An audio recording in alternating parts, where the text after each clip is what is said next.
Assalamu alaykum wa rahmatullahi wa barakatuh. Xattabi Qur'onlik qo'zg'alon harakatlarining doisi nomli kitobni o'qishni boshlaymiz. 14-qism 7-bob Ozod rayonida qo'zg'alon hukumatining qurilishi. Men amir yoki hokim bo'lishni orzu qilmayman. Faqat hur shaharda hur bo'lishni xohlayman. Hurligimiz va sharafimizning tortib olinishiga hergiz qarab turolmayman. İnqilobdagi maqsadim saltanat, imorat, jumhuriyat ne boshliqlarni boshquradigan shahar barpo qilish emas, balki ijtimoiy adolat va odil tuzumning qurilishini izlayman. Muhammad Abdulkarim Xattabi moliya islohotining boshlanishi sifatida bu davlat Rifan nomli qog'oz pul bosdi va 18 sentabrni rasmiy davlatning mustaqillik bayram kuni qilib belgiladi.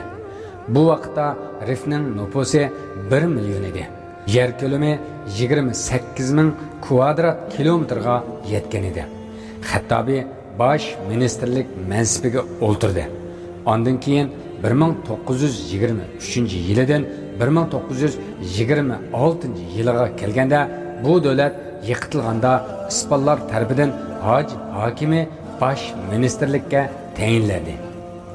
Birinchi, bu davlatning dastur sistemasi. Rif davlatidagi qonun tuzum, ishki tuzum va dasturlar asosan 3 cho'ng qonun manbadan tashkil topgan. Birinchi, Avam palatasi. Buning roli uning salohiyati va vazifalari haqida ilgari so'zlagan edi.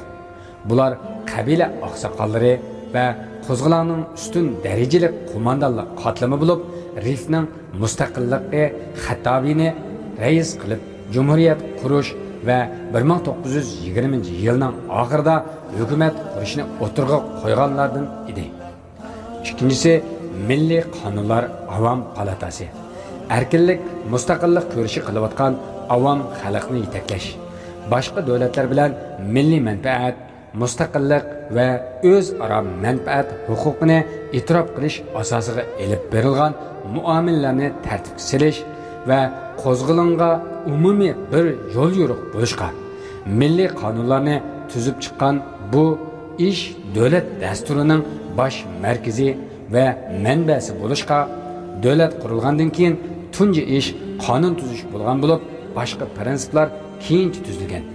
Masalan, bulardan birinchi, Mag'rib shahri huquqiga munosabatli kishilarga hargiz e'tirof qilmaslik.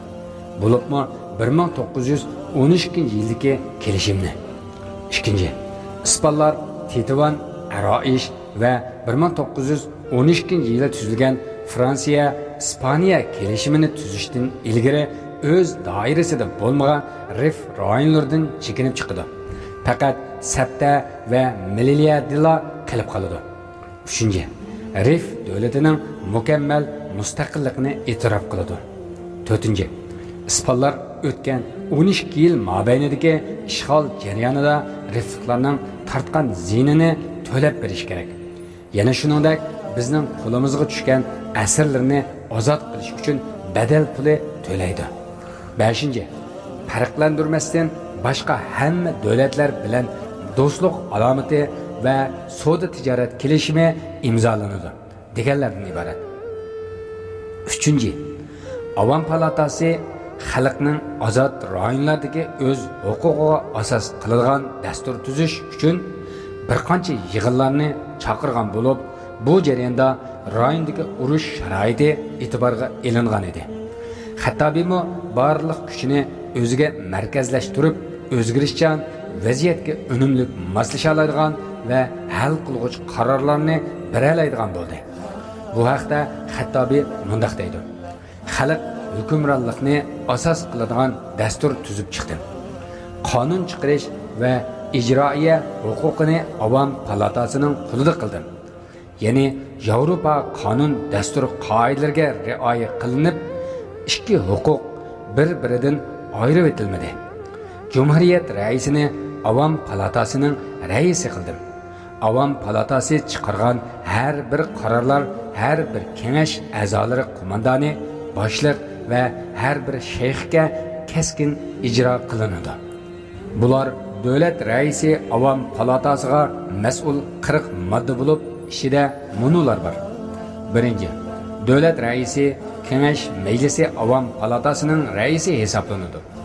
Ikkinchi, Kengash jarayonida ba'zilar qarshi ko'z qarashda bo'lsa-mu, Kengash a'zo majlisi chiqargan qarorlar keskin ijro qilinadi va bular rais tarafidan surishti qilinadi. Raisning mas'uliyatimi Kengash majlis tarafidan surishti qilinadi. Uchinchi, hukumat apparatlarini ta'sis qilish, rayonning ichki holatini radga solish, hokimiyat ishlarini yaxshi idora qilish uchun ministerliklarni ta'sis qilish. To'rtinchi, davlat bayrog'i tanlash. Beshinchi, ajdirni davlat poytaxti va askariy baza qilish qatorliqlar. Ikkinchi, hukumat. Cumhuriyet dasturi faqat 4 cho'ng ministerlik saylab chiqqan bo'lib, ular bosh ministr, tashqi ishlar ministri, moliya ministri va savdo tijorat ministrligidan iborat bo'lib, ichki ishlar ministrligi, mudofaa ministrligi va Cumhuriyet dasturi qatorliqlar davlat raisining huquqi qilib belgilandi. Biz ilgari mansablarini so'zlab o'tgan davlat kadrlari va ministerliklarni hattobi o'zi hurmatga sazovor bir turkum maslahatchilarning maslahati bilan tayinlagan edi. Ko'plagan manbalarga ko'ra, RIF davlatidagi tayinlashlar tuvandagidek bo'lgan edi.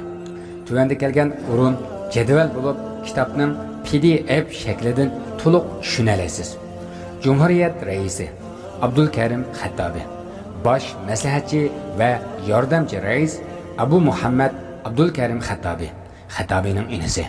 Tashqi ishlar ministri Muhammad Azarqon bilan birga Londondagi Messi Abdulhakim ibn Haj, Parijdagi bosh elchi Hadu ibn Hamu, mudofaa ministri Abdusalom ibn Haj bu iyash keyin Ahmad Budraga almashtirilgan. Bu kishi birdan bir injener. Adliya ministri Faqih Muhammad ibn Ali Bulhisa, ichki ishlar ministri Ahmad Budra keyin almashgan. Yazid ibn Haj Hamud al-Amahi Vriyag'il bu kishiga xavfsizlik ishlarini intizomlashtirish va qabilalarni birlashtirish vazifasi topshirilgan.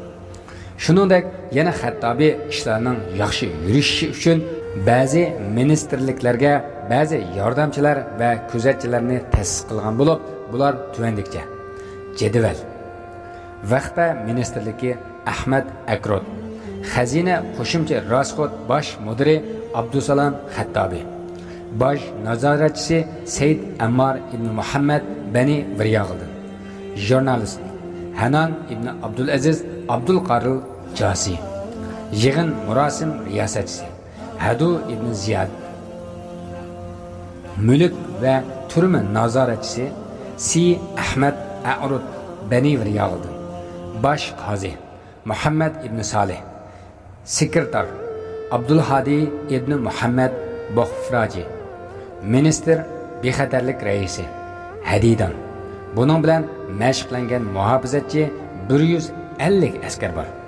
Jinoiy ishlar mudiri Umar ibn Muhammad, Cumhuriyet bosh mufattish va siyosiy mufattish Muhammad Bujibar, qo'shin kirim chiqim buxgalteri Si Muhammad ibn Salih Bani Tozindin, moliya ministri yordamchisi Ahmad Bujaffar, dengiz mudofaa bosh mufattish Hadud ibn Ali Muallim. Xattobi hukumat qurganligini shu vaqtdagi davlatlararo diplomatiya odatiga rioya qilgan holda rasmiy uqtirish orqali e'lon qilgan bo'lib, bu tarqatilmalarni Yevropa davlatlari va har xil xalq guruhlariga yetkazgan edi. Undan keyin Xattobi rayonining ichki ahvolini tartiblashga yuzlandi va markazlashgan hokimiyat tuzumiga asoslandi. İdora qilish tuzumi tuvandagidek. Birinchi, harbiy idora qism, buning mudiri boshvan rayonning askariy qo'mondoni, buning markaziy ishxonalari rayonning muhim shaharlariga joylashgan. Ikkinchi, viloyatlar deb ataladigan xalq idora qismidagi idora qilish tusini olgan atratlar, buning mudiri bosh vakil bo'lib, uningga muavin va bir bo'lak saqchi qism yordamlashadi. idora qismlari ichki ishlar ministerligiga qaraydi. Buningga asosan idora tuzilmasi davlatdagi yerlik va markaziy kartindan iboratdir. Va idora qismlarini taqsimlashda har shahardagi qabilalarmo izzat ikrom qilingan bo'lib, tayinlangan boshliqlar ilgarimo boshliq bo'lganlar yoki qabilaning oqsoqollari va idora atrati raisiga qaraydi. Shuningdek, hukumat qo'mondonlarini xalq idora ishlarini nazorat qilib turadigan markaziy mufattishlarni tayinladi. Ammo idora atrat markazlaridagi mahkamalar odatda boshliq va vakillarning turishliq joyi edi. Va shuningdek, bu o'rinlarga kuzatchi va telefonlar saqlangan va xususiy qurol omborlarimi bor bo'lib, buni askari kadrlar bilan xalq aholisi o'tirisida mukammal hamkorlik va moslashishchanlik paydo qilishda cho'ng rol o'ynagan. Xattobiyning alohida hokimiyat uslublaridan biri shuki, u hukumat aparatlari orasida hamkorlik va aloqa ishlarini qulaylashtirish maqsadida idora rayonlari qo'mondonlarining oylik yig'ilishlariga riyosatchilik qiladi. Bu idora tuzilmasining shahar va cho'ng rayonlarda kichik idora atratlarini cho'nglarga markazlashtirib va moslashtirib bog'lashda nihoyat cho'ng roli bo'lgan. Shuningdek, bu tuzumning ijobiy tarafi hojat tushganda tez askariy kuch to'plashda ko'rilgan. Ya'ni bu asosan idora atrat demak, shu vaqtning o'zida harbiy atrat degandan derak beradi. 3. Harbiy muassasalar. Xattabiy davlati siyosiy kelishim yoki davlat sanoati natijasida qurilib qolmagan bo'lib, balki uzun yillik qonliq jang, qurbonlik va ochiq kurashlardan keyin qurilgan. Shuningga bu davlat siyosiy va idora xizmatga ahamiyat berishdan burunroq asosligi harbiy va askariy tabiatga ega edi. Shunga bu narsa Xattobiyni qo'shin to'plash, qurollantirish, cheniqtirish va safarbar qilishga bakroq ko'ngil bo'ladigan holatga kelgan. Shunlashqa u qabilalardan o'z shahrini jon tikib qo'daydigan, o'zidan son va qurol yaroq jihatda ustun qo'shinga urush qila oladigan bir turkum azimatlardan tashkillangan muntazam armiya qurib chiqishga qodir bo'la oladi. Uningga bu ishda Ispan armiyasidan ayrilib chiqqan va o'z tajribasini qo'zg'olonchilarga taqdim etgan Rif askarlari yordam qildi va buningga ba'zi yevropalik injenerlarning tajribalari qatildi. Masalan, Germaniyalik Josef Kilmiska o'xshash bu kishi Haj Almani deb atiladigan bo'lib, Germaniya istixborot organida ishlaydi. Keyin Rif armiyasiga qatnashgan va Rifdan o'ylangan va shu joyda o'ltiraqlashgan. 1. Qo'shin tuzilmasi.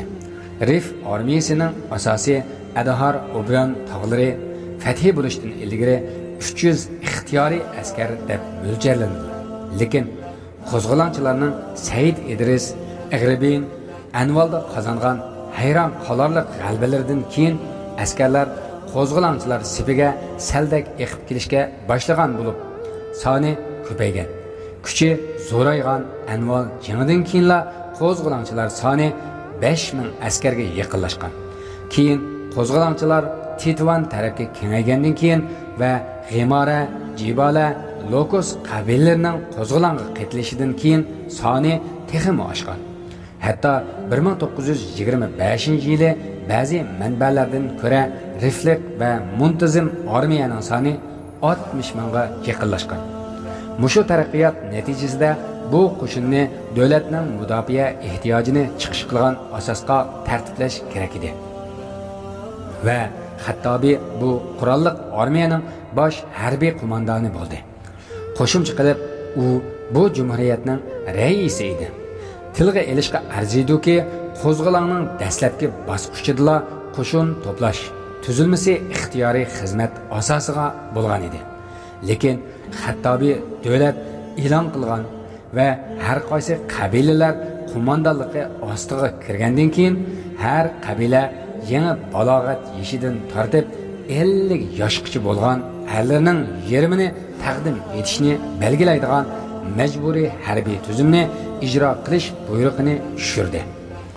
Buningga asosan Xattobiy kengash palata a'zolaridan tartibga selish va qurollandirish maqsadida barliq qurol ko'taralaydiganlarning tizimligini keltirishga buyurdi. Alloh xolisa 11-bobda Xattobiy asoslangan askariy qurilma va ishlatgan qurollarning turlari haqida tafsiliy to'xtalamiz.